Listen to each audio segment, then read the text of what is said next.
Kofi's story begins not with a bang, but with a whisper, a tremor in the heart of a small boy who saw monsters in every shadow.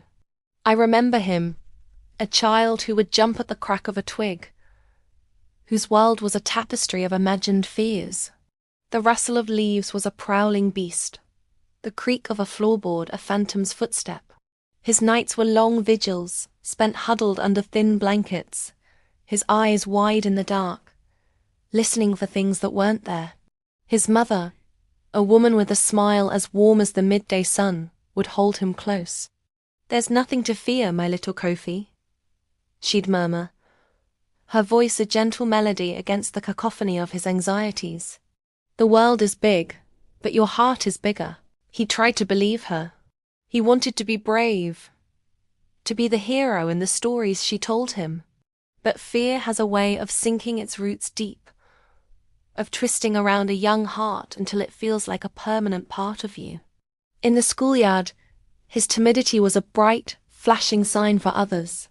They called him Kofi the Coward, their laughter echoing louder than any monster he had ever imagined. He'd shrink away, his shoulders hunched, making himself small, hoping to disappear. His only refuge was the quiet corner of the library, where books offered him worlds he could enter without being seen, where heroes were always brave, and dragons were always slain. He lived vicariously through them, a silent spectator in his own life. The years passed, and the whispers of childhood fear began to change their tune. They didn't disappear. They fermented. The world, which he had once feared for its imaginary monsters, began to show him real ones. He saw the casual cruelty of people, the sharp words that cut deeper than any claw, the indifference that was colder than any phantom's touch. He saw his mother, his son, grow weary from long hours of work, her smile dimming under the weight of worries she tried to hide from him. He saw the boys who once mocked him grow into young men who navigated the world with a swagger and a smirk he could uncomprehend. The turning point was a Tuesday. It was an ordinary day, grey and unremarkable until it wasn't. He was walking home, lost in his thoughts, when he saw them, the same group of boys, now older, surrounding a younger child. The same taunts, the same jeering laughter he knew so well. But this time, something inside Kofi snapped.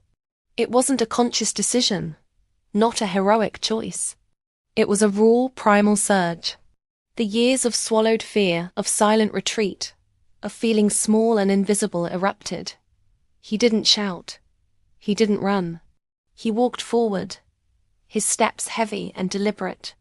The fear was still there, a cold knot in his stomach, but something else was riding alongside it now. Anger. It was hot and sharp, a stark contrast to the cold dread he was used to. He stood in front of the younger boy, shielding him. He looked at the ringleader, a boy named Ase, and for the first time, Kofi didn't look away. He didn't flinch. His eyes, once wide with fright, were now narrowed, burning with a fire Ase had never seen. They were all taken aback. This wasn't the Kofi they knew. "Look who it is, Kofi the Coward," Ose sneered, but his voice lacked its usual confidence. Kofi didn't respond with words. He just stood there, a silent, unmovable wall. The standoff lasted for what felt like an eternity, the tension thick in the air. Finally, with a dismissive shove, Ose and his friends backed off, grumbling. They left. Kofi didn't feel triumphant. He didn't feel like a hero. He just felt empty. The adrenaline faded, leaving behind the familiar cold, but it was different now. The fear was still there, but the anger had tasted power, and it liked it. That day, Kofi learned a dangerous lesson. Anger was a shield. Fear made you a target. Anger made people back away. From that day on, he began to build his walls. The quiet, fearful boy retreated, and in his place a new Kofi emerged. This Kofi had a quick temper and a sharp tongue. He walked with his shoulders back, not with confidence, but with defiance. His gaze was a constant challenge, daring the world to try him. The boys in the schoolyard stopped laughing at him. They started avoiding him. They mistook his anger for strength, his defensiveness for courage. He was no longer Kofi the coward. He was just Kofi, the one you don't mess with. His mother saw the change and it broke her heart. "What has happened to my sweet boy?" she'd ask. Her eyes filled with a sorrow that his anger couldn't deflect. "Where is the light in your eyes?" He didn't have an answer for her. How could he explain that the light was still there, but it was buried so deep under layers of rage that he could barely find it himself? He loved his mother, but her gentle nature felt like a relic from a past he could no longer afford. He pushed her away too, not with malice, but with the jagged edges of his new personality. He couldn't bear to see the disappointment in her eyes. It was a mirror showing him what he had become, a reflection he couldn't stand. His anger became his identity. It was easier than being afraid. It was a constant, roaring fire that kept the coldness of fear at bay. But fires, when untended, consume everything. It consumed his friendships before they could even form. It consumed his ability to find joy in simple things. The world was no longer a place of potential monsters. It was a battlefield, and he was a lone soldier, always on high alert, always ready for a fight.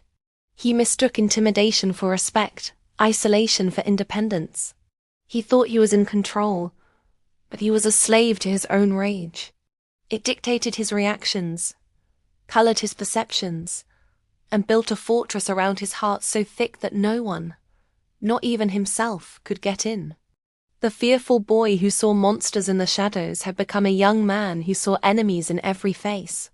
He had chased away the phantoms of his childhood only to become a ghost himself, haunting the edges of his own life, filled with a soundless scream that no one could hear. The transformation was complete. The fearful child was gone, and in his place stood an angry young man, trapped in a prison of his own, making desperately silently wishing someone could see past the fire and find the small scared boy still hiding inside. If you or someone you know is struggling with anger, fear, or mental health, please know that help is available and you are not alone. There are resources and people who want to support you. Reaching out is a sign of incredible strength. Thanks for watching. Please consider subscribing to see more stories like Kofi's.